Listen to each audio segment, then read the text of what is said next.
Hello again, and welcome to another edition of Mobile Music Thursday. I'm Jason Jones, your host that is here every week and get the great privilege to be able to talk to working DJs all across the country, in some cases around the world, to find out what music they're playing, what's working, what's not working, what's hot, what we should be paying attention to, and what we maybe should be trying to put into our mixes to keep it fresh and exciting for the audiences that we play for. Tonight, I'm really excited because I've got my good longtime friend on the show and experienced DJ going way back to 1993. He's been an independent operator his whole career with St. John Entertainment out of Coos Bay, Oregon, and that's Darryl Elkins. Darryl, it's so great to have you on the show. This is going to be really fun to talk music. I've been looking forward to this, and I'm very pleased to be here. Thank you. We've talked about a lot of things over the years about entertainment and your personal life and all that good stuff. And then I thought to myself, gosh, we've never really kind of dug into so, what do you play? What do you like to dig into? What is it? What are your go-to songs that you like to pull out that's really going to make a dance floor move?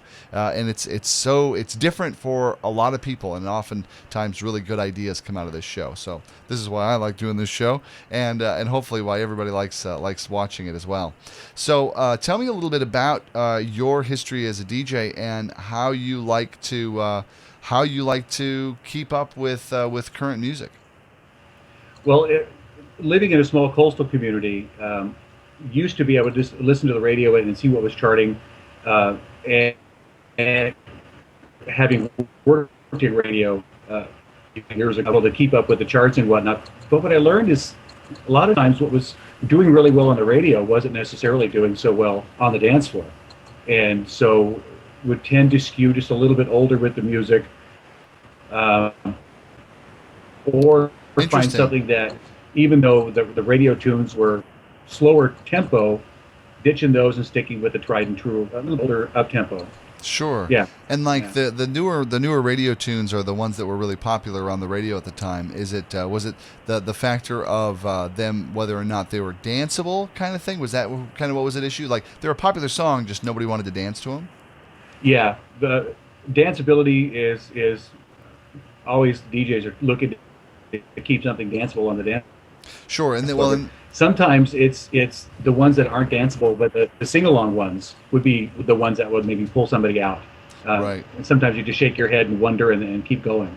Right. Or you have the weird anomalies like Lord. It's like play team, and then they wander around and sing along to it. It's kind of strange, but it's like, okay, if this makes you happy, let's roll with it. We'll put it in that little set sandwich and see what happens with that. So terrific. So tonight, what I want to talk to you about is I want to talk a little bit about some of the current music. Now, you've recently just come off of a trip where you went to Hawaii and performed for, I think, was it about a month that you were performing a wedding entertainment in Hawaii? It was actually for 16. It seems like a month.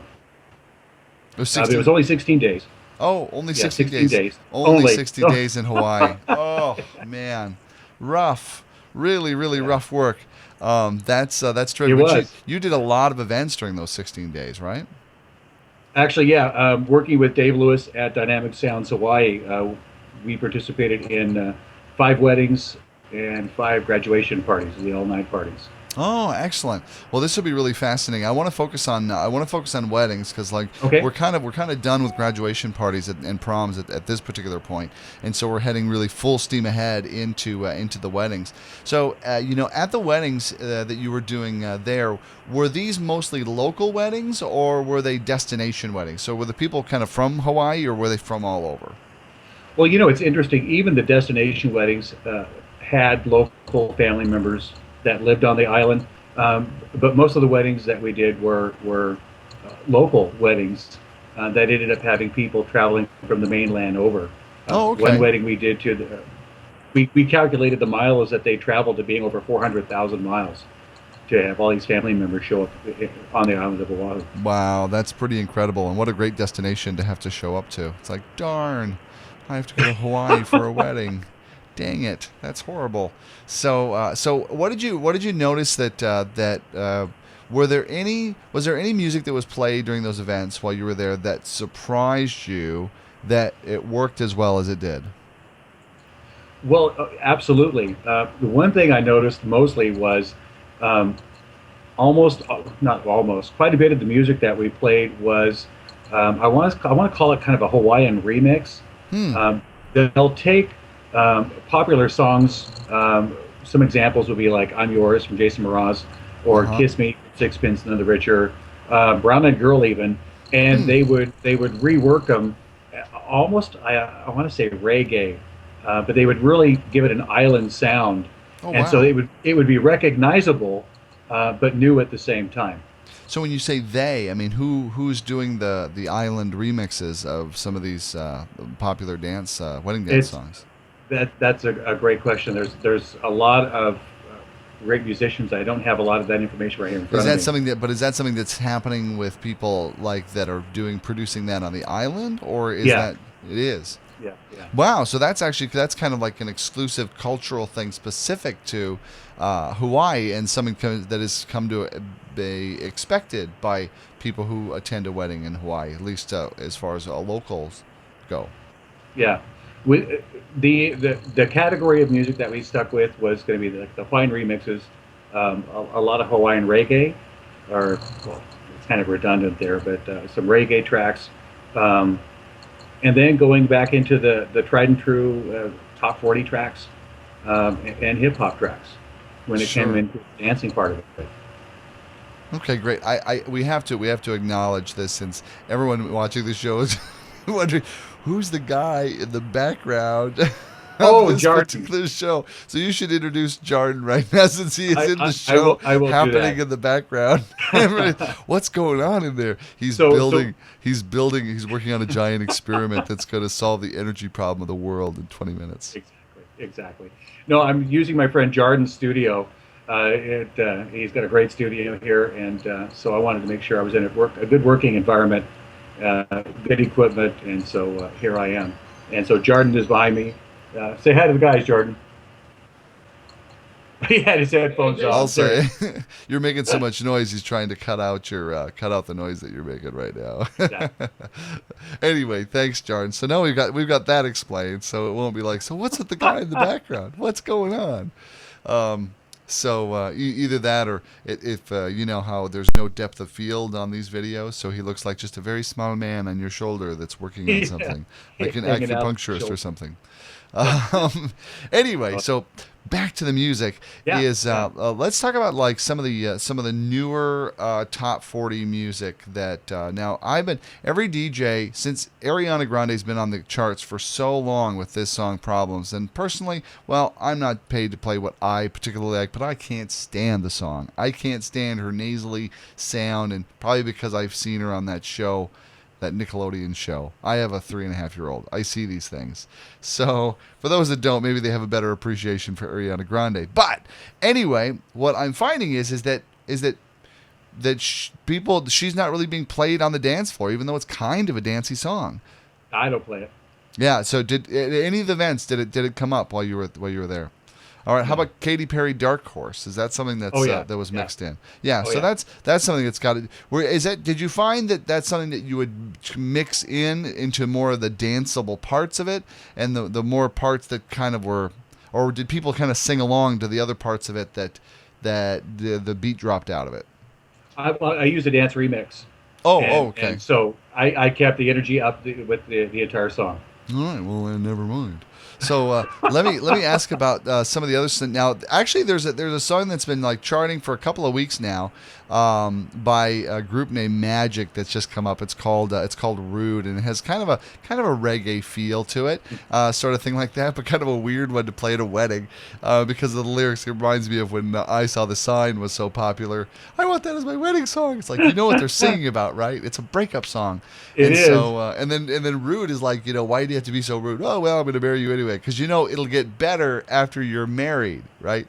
So, anyway, so was there any requests for that, or is that something that was included in the It's mix, or is it too it's new? it's actually Not as much in Hawaii, but it's actually on my list for the wedding this Saturday. It is. It was Yeah, as a back requested here, song. back here in the mainland. Yeah, it is. Very, very interesting. Yeah, that's well, that's really, really funny, and it's really popular. And it's so where would you put that in a set? Because it's kind of a medium tempo, almost reggae, but not quite. Um, with me, I would use starting a set coming out of a slow song. Oh yeah, so That, as a yeah, kind of that way I can use it to build energy. so Yeah. as a kind of a gradual build and move in, Yeah. and it's popular enough that it was like, oh yeah, I can kind of roll with this sort of thing. All right, fantastic. All right, I have to ask about this song because I'm just going to go down Jason's top 10 most hated new songs list. But Wiggle by Jason Derulo. If I never play that song, I'll be very, very happy, man. It's like just so predictable and dumb, and I just really don't like it. But are you getting any requests for it? And if none, if you're putting in the mix, are people responding to it? I don't get requests for it, but I'll put it in the mix. You will put it in the mix. Oh yeah. Okay. All right. So have you seen the response to it yet? Is it something that there's because you have the songs that they'll rush out to the dance floor for, sort of like the newer tunes that like Talk Dirty to Me. Talk Dirty, about, exactly. They'll kind of rush out and jump right in. That's the one I hold on to, so that if I play something that doesn't go over as well as I had hoped, then I've got those that I can just bring out and re-energize the floor. And that's a great one for that. Talk Dirty. That really is. That really, really is. Do you ever find that you hold back on a lot of really solid hook songs because you want to save them for later, and then end up feeling like you're having a hard time getting everything going because you want to hold these back but get it going with these other ones, and then give them to them when you have it really going? Does that ever happen to you? Oh yeah, every week. Have it. Okay, good. Because it happens to me way more often. In fact, I have a note that I write myself, and I have it next to the screen. It says, "Burn the hook songs. Just burn them up. Just throw them out there. You'll find something else to play if you burn up those hook songs." Yeah, and sometimes it's hard to let those go. But yeah, I agree. You play them early on. Give them a taste of the good stuff, and then there's a ton of great music out there. Yes. Oh yeah. And get once them hooked early. Exactly. And once you have them hooked, so they don't really care what you play. Well, you can play Disco Duck. They're into it, right? They're like, yeah. Oh, you've played that one too. Disco Duck. This is terrific. Yeah, Rick Dees and his cast of thousands. So who can't have a dance party without Disco Duck? So let's switch over. How about country? Do you play country? Seems to be like, when it comes to wedding dances, the last few years, probably 5 years, I've noticed. Country's like this secret indulgence that people have. It's like they have huge ratings in the radio stations. Lots of people listen to it, but hardly anybody ever admits to it. So, are there any particular artists that you're playing a lot of, or that you tend to like to go to when you do country sets, or don't you include much country in your music sets? So this is how I use country music. I stick with using country for slow. Okay. If I need, unless I'm working with a family that wants a lot of country, and then I'll work directly with them on what, if we're going to stick with George Strait or Brad Paisley or what songs that they're going to want that are going to be just energizing the family, or what I get back on request cards. Sure. But when it comes to country, as well as it does on radio, I have a hard time filling a dance floor with it. What about what about like the sing along songs, like your Red Solo Cup? Red Solo Cup, Garth Brooks, Friends in Low Places. Mm-hmm. Absolutely. Those are the sing along ones. You can't go wrong. Like the kind of the drunken sway songs is what I like to call them. Like, let's put on some good drunken sway. Like, oh yeah. Exactly. And you can't go wrong with that. So how about like like Luke Bryan has been like really, really hot, and he's got a lot of really strong charting tunes at the very top that are they got a really good rock tempo to them. Really kind of rock and sound. Have you gone with any of the Luke Bryan, or is it too new? And do you like to stick with the older, more well established, well known songs? The only time I'll get into real new country is if it's specifically requested by the family. Now, if we're going to be doing a mostly country party, we'll learn about it in the pre-planning stages. If it's going to be a heavy country party, then I'll bring out a little bit of the old school Bellamy Brothers, and as well as the newer music. Sure. Sure. Yeah, funny, when I first got into radio, I worked at a country station, and it was like, of all first radio stations to work at, I hated country. I didn't just dislike it, I hated it. But I developed an affinity because I worked with it for so long. And now, because I used to the old country, that older country, I did, Waylon Jennings and Willie and all that stuff. Now I have this huge affinity for Waylon and Willie. In fact, I like it better than the new country. There's some nostalgia there. Yeah, there really is, and I have a much more appreciation. Maybe it's just I'm getting old. I don't know what that is, but it's but how the total sea change of taste. That, and I used to detest accordion music too. Any sound of accordion, I was like, I was just polka'd out. I was in North Dakota. Now when I hear accordion in a pop song, I'm like, accordion. That's so nice. That's so it's like awesome. Refreshing. Yeah. Have you ever noticed that over the years that your personal tastes have changed? Oh yeah, I mean, I still like top 40, the new tracks, especially high energy dance music. But every time I hear Streets of Bakersfield is one that you mentioned, accordion, Buck Owens there, and Dwight Yoakam. It just has that sound is very warming to me, and sometimes if it's a country party, I'll throw that in there just because I like it. Right, yeah, and it fits and it works, and it's like, come on, please dance to it, people.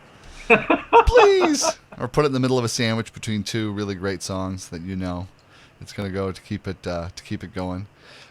So let's talk about the decade of 2000 to 2010. So, if you're going to look at your list of music, what would you say would be a few go-to songs? Like, I want a good couple of hook songs from that decade. What would you pull out and throw at an audience? I would definitely have Daft Punk One More Time. Mm-hmm. And at least here on the Oregon coast, I'll stick out with Britney Spears and Womanizer. Oh, really? Okay. Yeah. I still get really good response out of that when I go into the 90s. No, is that 2000s. into the 2000s? And is that, do you lead? Are these ones you would lead off with? It depends on what mood I'm in at the time, Sure. and how the party is going. Well, I would never hold you to anything. I was at a gig. You didn't lead off with Womanizer. Yeah. And quite frankly, it's like I'll have the list in my 2000s category, and it's just like whatever inspires me. It's just like, I haven't heard this in a while. This is going to rock the house, Right. and I'll This throw is that going to in. be really good. People are really going to exactly. dig that. And sometimes I hit a home run, and sometimes it's a foul ball, and we'll mix into something else. Right. Or your what I call girl anthems. Single Ladies and Firework and ones that make the girls go, and they all run out there as a group and Black dance Eyed Peas, together too. Don't Ya? Yeah, Don't Ya? Okay, that's another another good those, one. Yeah. All right, so what are some other go-to songs from that era that you really like to 2000s, believe it or not, I still play Sexy Back. Oh, Sexy Back is a good song. That song doesn't really, I never thought it had a terrible burn. It's like whenever I play it, it's like, oh yeah, Sexy Back. It's kind of like, it's become coleslaw. Like, okay, sure. Yeah, it's just, it works, and you just roll with it. And, right. And everybody will have a second helping. Yeah, right. Yeah, exactly. It does seem to just be really, really palatable that way, but not necessarily really huge. So let's jump back into. I guess, as I'm being told, that the '80s are kind of the new oldies now. Yes. Like that's what's considered oldies, and so what do you like to play that predates the '80s that still is really strong in a wedding dance set? Oh my. Like an example that I would give for me is that like I still use Shout, and I use Twist and Shout. Got it. And if I'm gonna do like a spontaneous quick little limbo, because I have this really cool limbo stick I got on Mobile Beat where you like shoot it out like an accordion. Which is very dramatic. I have two. So yeah. Use them. Oh yeah. They break apart, but I don't care. I'll buy more.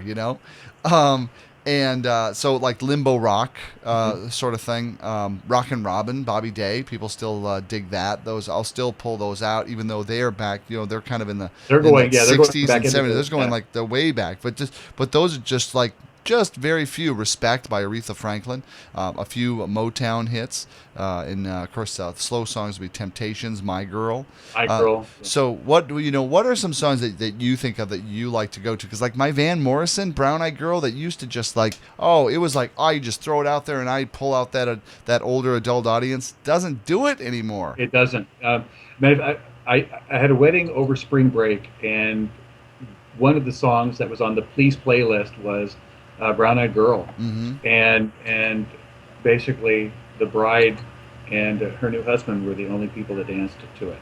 Wow. Yeah, the rest of the room was just like, okay, next. Wow. Yeah, what happened? Yeah. It's a great song. It is a great song. It is a great song. Wow. But what's funny is I'll throw out Mac the Knife, and people dig it. Really? And, yeah. Well, maybe I need to try that. I can still throw that one out, and people will have some fun with it. Huh. Yeah, and see, that's like, I wouldn't. See, I wouldn't. Now, there's always a surprise. It's like I wouldn't go there. Now, in my next event, I have to try that, and see what happens, and things like that. I just had that personal interest here. So the song I Would Walk 500 Miles. There's a time that people would chant it on the dance floor. I mean, they would sing it, scream it at the top of their lungs. It's really hit or miss for me now. Is that something that you ever pull out and use anymore, or is that kind of like gone to the back shelf? Late into the night, yes, I will play it, and they will sing along to it. If I play it early on in the night, it'll go over okay, but later into the night, yeah, they'll sing along with it. Yeah, good idea. It's all about placement. So maybe maybe I need to start looking at placing that later on and not quite so early. What are some good warm-up tunes? That song, a lot of folks that I've been talking to on the show, when I bring up Happy, is like, I think Happy is going to be around for a long, long time as I love this song. I don't think it's going to burn. It just, even though it's gotten a lot of airplay, it doesn't grate on you like Don't Worry, Be Happy, or maybe some other songs that just burn to death on the air. Where do you place that? I use it early on. I still use it early on. It's still a new song, but I've always used it early on as one to get people going. If they're not going to dance, at least they're going to be tapping their toes and getting into that mood for dancing. So I always burn it early on. Sure. That's one I don't hold on to. So in other words, it's kind of one of those that like any and all, like, do you notice that all the generations, like you got young folks, old folks, they're like, oh yeah, like nobody finds it really like, this is not my music. It's kind of like, hey, I kind of like this. Yeah. It covers several generations. So. To get that energy going. So when you set up your sets for the night, so the traditional set, I would say, the traditional DJ set that I was sort of trained in, I've trained myself. I've worked for myself for years and kind of learned how to do it on my own. And it used to start out like, okay, first you start out with the oldies, and then you move into a mix of kind of oldies and new ones, and then you go all rock and roll hip hop the rest of the night. Is that what you do? Or how do you set up your music and mix up your night? Generally as a rule, I know that every audience is a little bit different, and you're going to respond to that. But just as a rule of thumb, you kind of go in with a game plan, and then you react to your audience. I like to have my hardcore new music right there at my fingertips, but I will sometimes every third song will be something a little older. I'll go into the 90s. Sometimes I'll go back into the 70s, depending on the feel, if I'm going to go with a little funk. Tootsie Roll is one of my go-to songs if I'm going to go back into like the 90s. So we'll be jamming to this is what you start out with. This is what you're starting the night out with. Oh, starting the night. Yeah, like what's the progression? What you kind of start out with and start to kind of build or hook them in right away, or how do you kind of what's your game plan going in? I stick with basically 80s, a little bit of 80s, very little bit of 80s, but mostly 90s, 2000s, and today. and I'll rotate them through the 3 decades, and so that way I'm not targeting one demo for more than 5 minutes. So I'm constantly changing up the music, going from the new stuff, go back a little bit more, bring it up again.